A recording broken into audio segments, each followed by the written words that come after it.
Welcome to Transformative Principal, where you learn how to be a leader and not just a manager of a to-do list. I am your host, Jethro Jones. You can find me on Twitter at Jethro Jones. Your to-do list is a hungry monster that is never satisfied. For the last year and a half, I've helped principals get awards, get promoted, and find the time to do the work that really matters. I recently opened a new mastermind slot. Schedule a call with me and let's overcome the stressed and isolated principal position together. Go to the show notes for this episode at transformativeprincipal.org and click Schedule a Call with Jethro. Welcome to Transformative Principal, episode 221. Today I am talking with Dr. Will Deyamport about building your own brand and being on social media. And as we talk about this, we also, being able to build your brand is super important, and being able to do that for yourself and for your school is really important. And so if you go to transformativeprincipal.org, there's a form there so that you can submit your name and email address, and I will send you the way that I run social media for my school, which is a very simple, no thought process kind of way. You just take a picture on Instagram and then it sends it out everywhere for you and does that all automatically. You don't have to worry about anything. And I show you how to set everything up in this little download that you can get by going to transformativeprincipal.org and clicking on the how I run social media for my school for this, the show notes for this episode. And I'll send that out to you right away. So thank you so much for listening. Here's my interview with Dr. Will. Welcome to Transformative Principal. Today, I am excited to have Dr. Will Deyamport on the program. And Dr. Will, thank you so much. If people don't already know about you, one, they're missing out. Two, can you tell us a little bit about yourself? Well, by day, I am an instructional technologist for Hattiesburg Public School District. And by night, that's when my Superman persona comes out. And, let me say Black Panther persona comes out. I am, you got that right. I am a podcaster.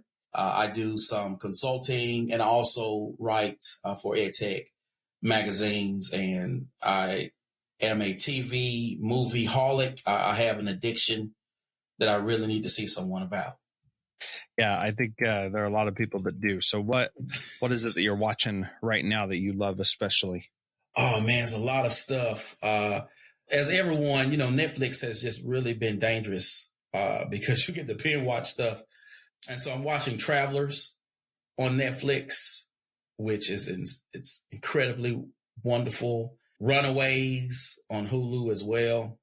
So like when these shows come out, it's like, oh my gosh. And I just can't wait. Oh man, Black Lightning is coming on this month on the CW. Too bad I can't binge watch that, but I'm excited about that as well. Yeah. So my favorite TV show is, I have two of them. The first one is Suits. I just love that show.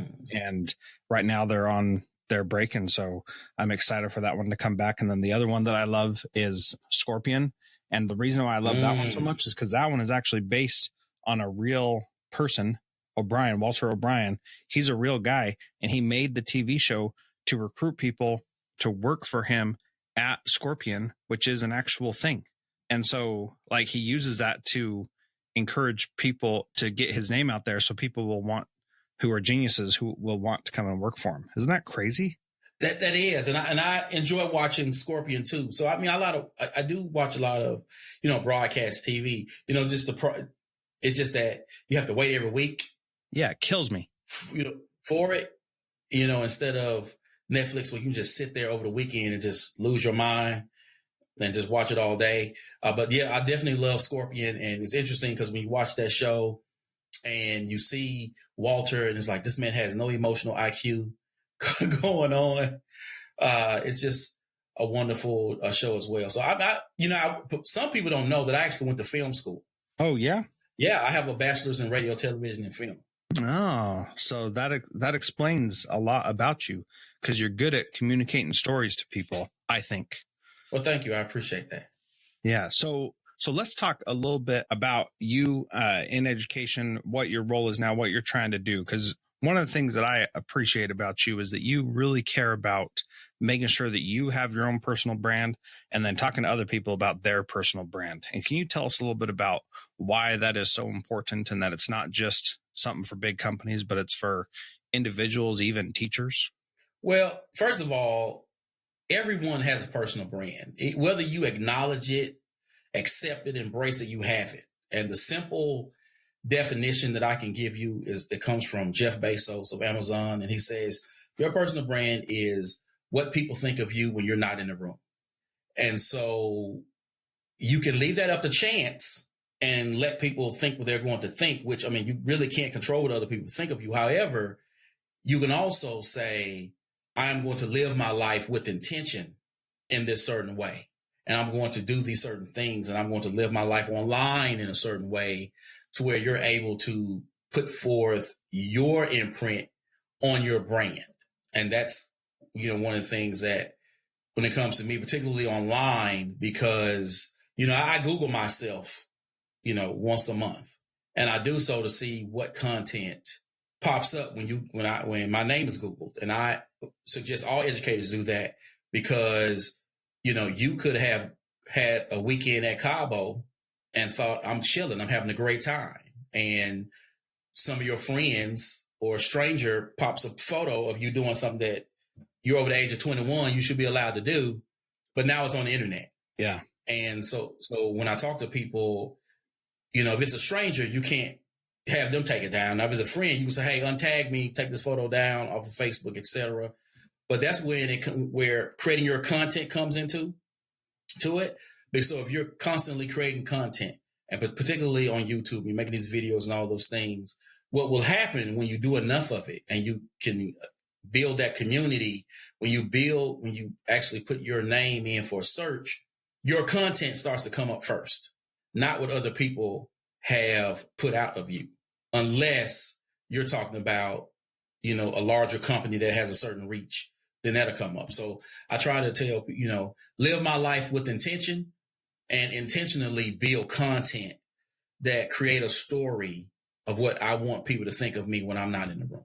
Yeah. Another way to think about that is that if there is something negative about you, because nobody's perfect and somebody has said something bad about us, or we've done something stupid at some point in our life, if we bury that content with all the other good things that we're doing, then we can not have that be on the front page. And so I did that Google search while you were talking about myself, because I haven't done that for a while and I don't do it regularly. But I saw that my website, jethrojones.com, came up. What I do, which is a sub page in that website, came up. My Twitter links, Transformative Principal podcast, came up. And then a couple other guests where I've been on other podcasts are in there as well. And so, being able to know that good things are showing up there, that's definitely what you want to have happen. And, if your name's not showing up anywhere, what do you do then, Dr. Will?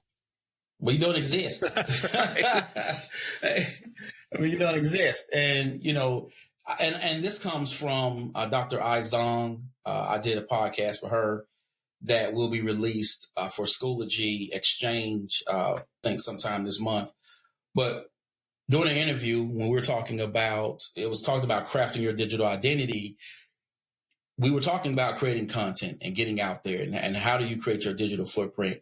And she just basically said, if someone Googles you and they don't see you, you don't exist, because there will be employers who will Google you.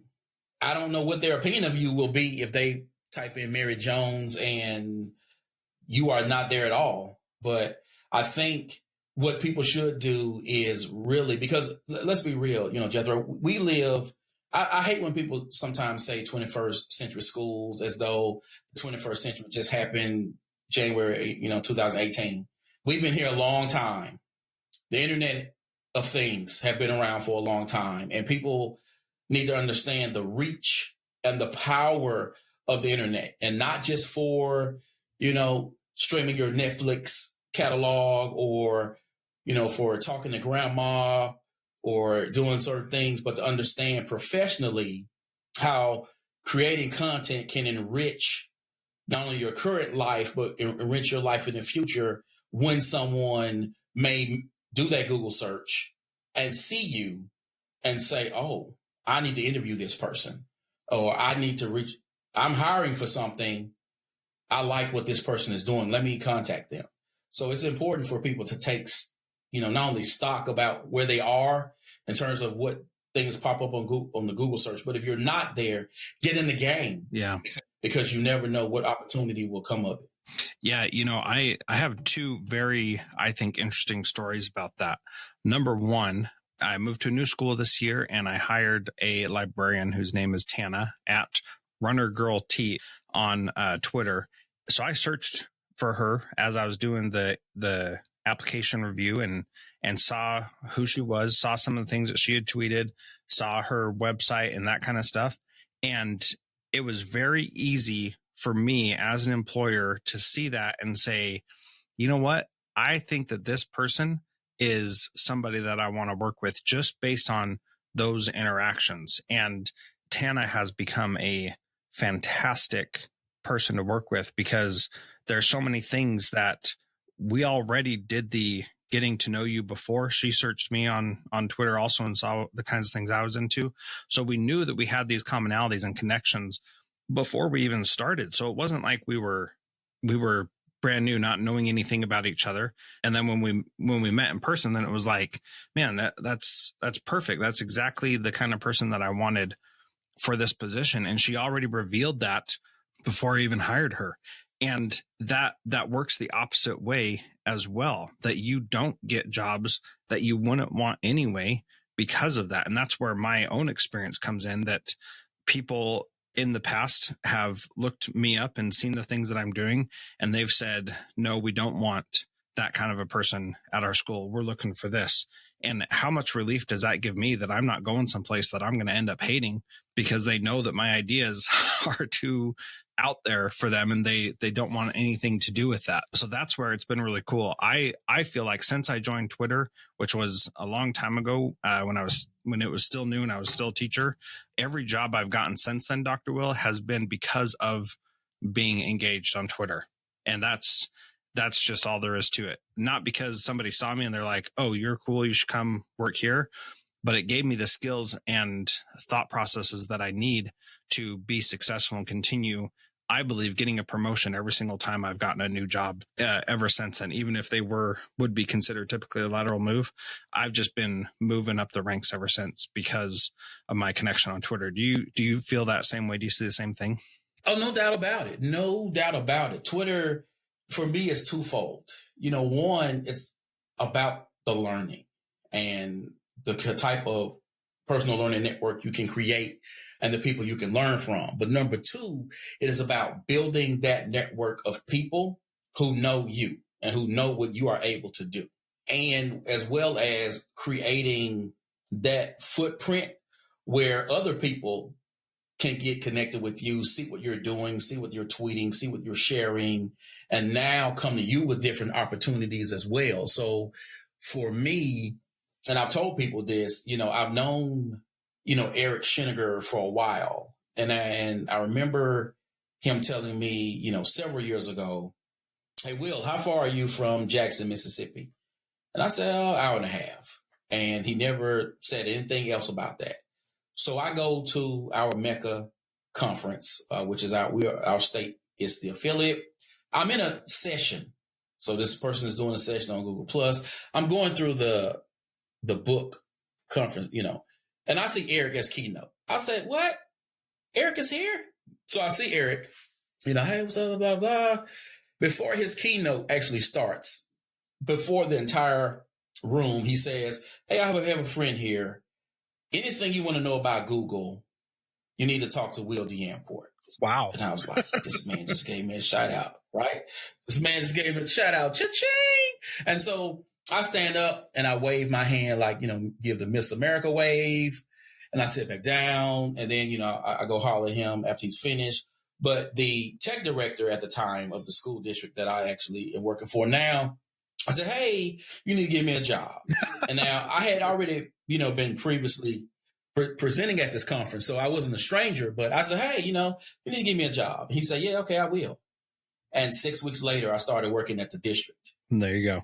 And there you go. And, other stuff have come up as well. So I now write for EdTech magazines and stuff because people have seen me on Twitter. And once you do one or two, and then that stuff starts getting tweeted out, and people start reading it, now you're building that reputation of, oh, this is someone who can bring value to our company or organization. So yeah, Twitter has been amazing in that capacity. Man, that's awesome. And being able to build those kind of relationships, I've said it before on this podcast that I went to the National Principals Conference last year in Philadelphia, and it was an awesome experience. Mostly because I got to meet so many people that I've known virtually. I mean, I'm all the way up in Alaska, so I'm far away. Like, people aren't just going to casually saunter over here, like they might somewhere else in the lower 48. So for me to be able to meet all those people that you truly do build relationships with, it's pretty powerful. So if somebody's listening to this right now, well, and they think, okay, all right, I'll finally get on Twitter and I'll finally do something, which if you are listening and you're not on Twitter yet, you definitely need to do it. Follow me, follow Dr. Will at I am Dr. Will and at Jethro Jones. We'll be able to help you out and connect you with other people too. But where should they start? Like, what if they're brand new to Twitter? It is a avalanche. Twitter says follow all these celebrities. I do not suggest doing that. What other advice do you have for people who are new to Twitter and not sure that they have anything to contribute, most importantly? Well, first thing is have a profile pic. Okay. Don't let that little generic avatar, I don't know if it's still a flower or not, don't let that sit up there, because I don't follow people who have that, because I don't know that you're a real person. So and then have it be a professional pic. I don't want to see you in the club. I don't want to see you, doing something at a Renaissance fair. I mean, if you want to tweet that picture out later, that's fine. But your Twitter avatar should be a professional photo of yourself. So mine has a clown nose, Dr. Will. Is that not a good idea? Well, Jethro, that would be my first suggestion. However, things change when you're in the game. That's right. And you already have a reputation. You know what I'm saying? Like, if Oprah Winfrey showed up on Twitter in a cat suit, no one is going to be like, well, I don't know about Oprah Winfrey anymore. I can't follow her. But if no one, when you don't have that reputation and no one knows who you are, that's a different game. Rules change, because of your status. So, and also know your why and your what. So why are you on Twitter and what do you want to get out of it? And then be intentional with the people you follow and have a goal for what you want to learn. So don't just get up there and just start, following a bunch of people, because Twitter, as you know, if you follow one person, then all of a sudden it'll tell you follow these people, because these people may either be connected or they tweet about some of the same stuff. So don't just start just following everybody, because you want to make sure your PLN, particularly in the beginning, because your feed, if you don't know what you're doing, your feed can get just really busy and full of a lot of noise. So be very specific about what you're trying to get out of this, your experience. So follow a nice tight-knit group of folks that you can learn from. Use your hashtags, okay? Because I can't tell you enough, people, when you're freshly new on Twitter, let's say you start out following 100 people the first time you get there. These people don't know you, right? Especially if you're not following people from work or your community or someone you may have met at a conference. These people don't know you, so you're just on there. So you can't just say, hey, people, I'm looking for how to implement the iPad in the classroom, and then just sit back and wait. Yeah, nobody's going to answer that. No answer. They don't know you. So that's why you use hashtags, so that when people who follow those hashtags, either via a list or they happen to click on the hashtag, now they can see that and can respond. But also you need to start engaging people. So don't just tweet that out in the ether.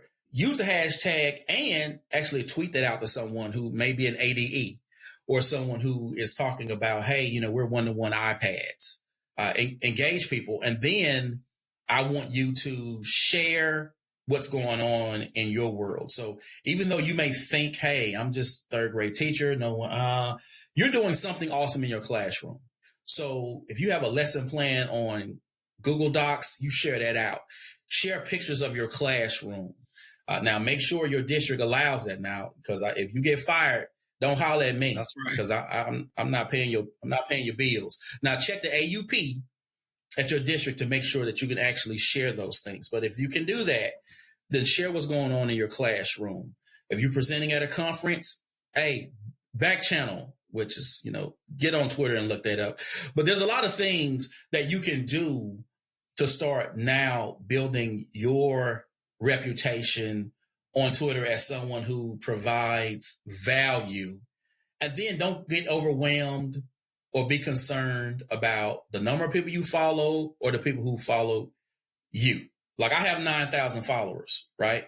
Which is nothing compared to some people in the Twitterverse or the EdTech game.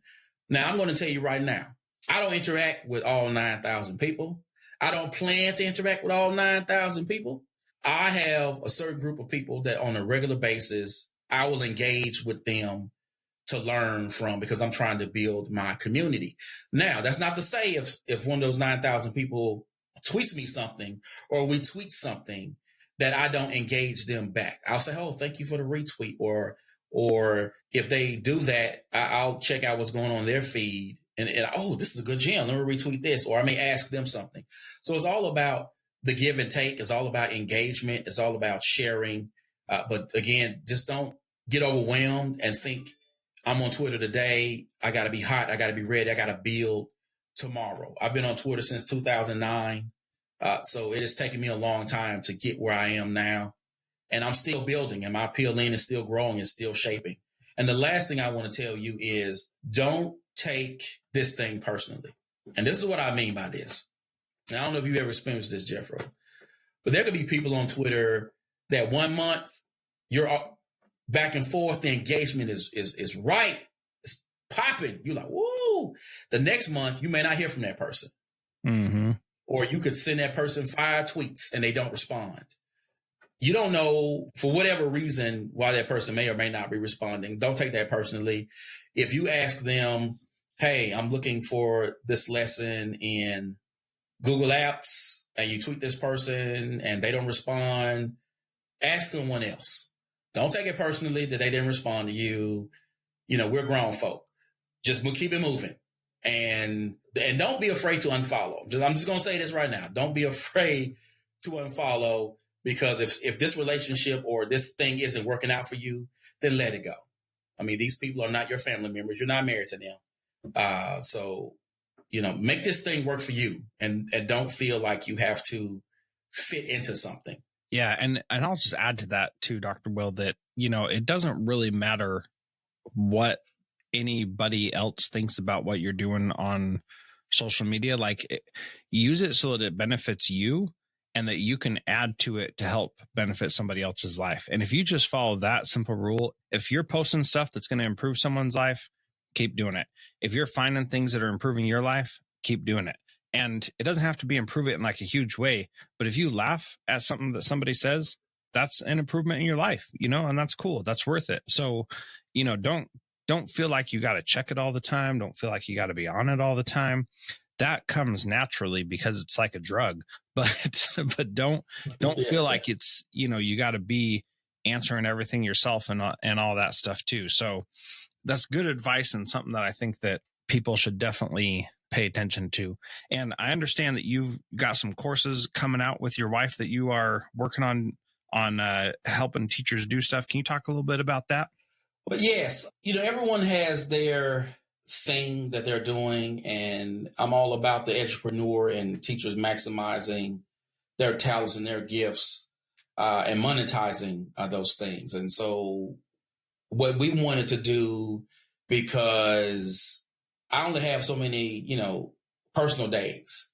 So I didn't want to use all of my personal days to go deliver a talk or something at a school district. I wanted to be able to provide value for teachers and do so in a way that, quite honestly, I could make money while I sleep. So I started looking at courses. Wow, I could deliver courses. That'd be great. And so we approached a local university here and we fill out the paperwork and they are giving us approval for CEUs. So teachers who actually successfully complete our courses will then, I'll fill out paperwork with the the university, and I'll be able to mail them out. Once they pay the fee, they'll be mailed a certificate of CEUs that they'll be able to use. And the courses are basically everything about going digital. There's going to be some stuff about social personal learning networks.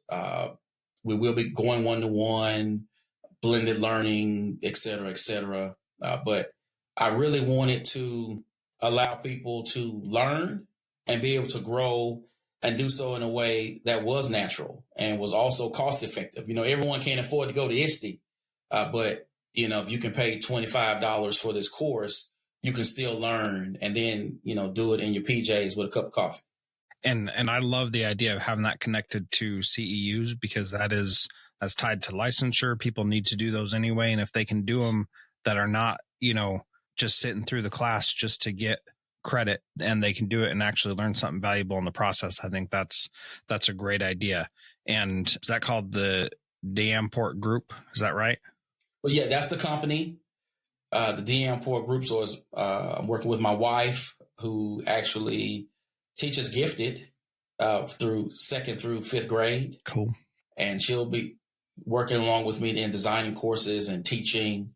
We're just trying to provide some great content, and I'm going to have some exclusive content in there from some awesome people. So, be on the lookout for it and have a great time, because, at the end of the day, what I love about this digital space, it is just truly amazing, because you can learn from so many people in so many ways at your own pace, on your own time, and actually get access to people. So, earlier you said, well, I'm in Alaska, so I'm like way over here.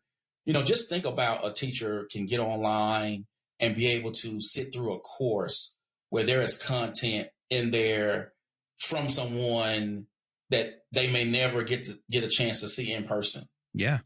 I just look at it as just an awesome win-win. Yeah, absolutely. That is exactly why I did the Transformative Leadership Summit the last 2 years, and I'm doing again this year. And that is well underway, and I've got some great ideas planned for that. So that's at transformativeleadershipsummit.com.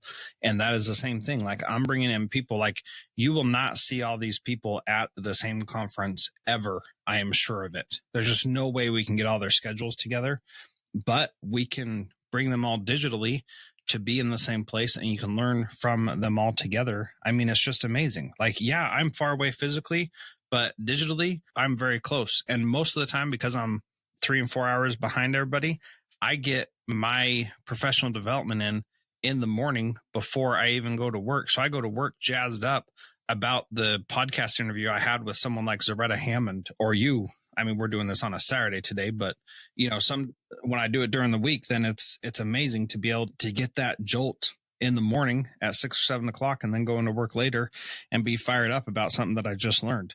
It's just amazing how technology can, shrink the distances between people. You're absolutely right.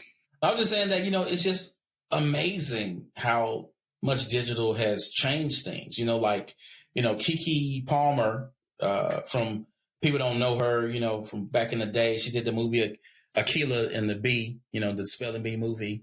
Yep. But, there's something about, because we no longer live in a world with gatekeepers.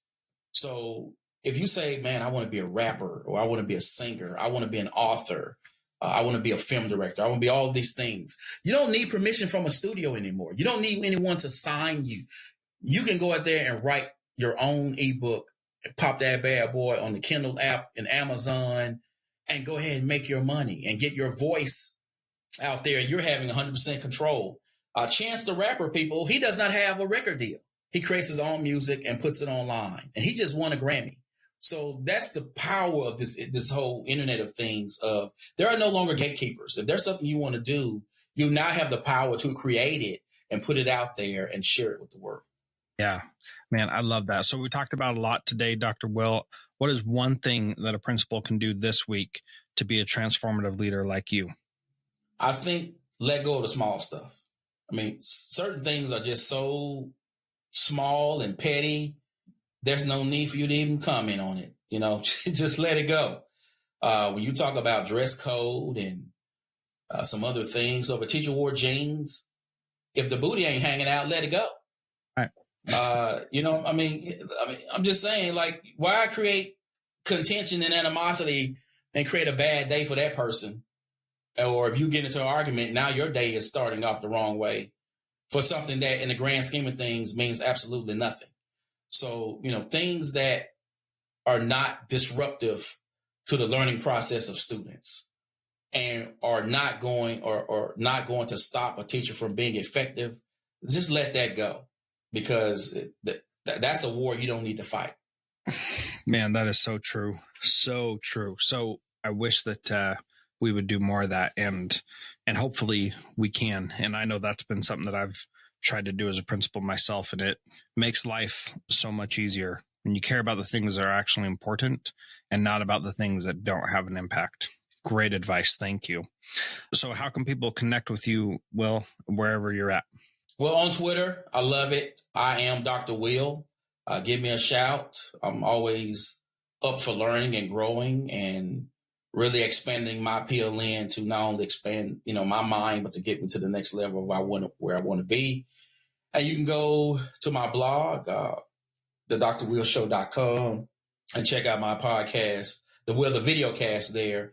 And then on iTunes and SoundCloud, the Dr. Will Show, the podcasts are there. So hopefully you'll go and it'll be worth your time. So I hope that I'm providing value to those who listen. Yes, absolutely worth your time. And Will, thank you so much for being part of the Transformative Principal today.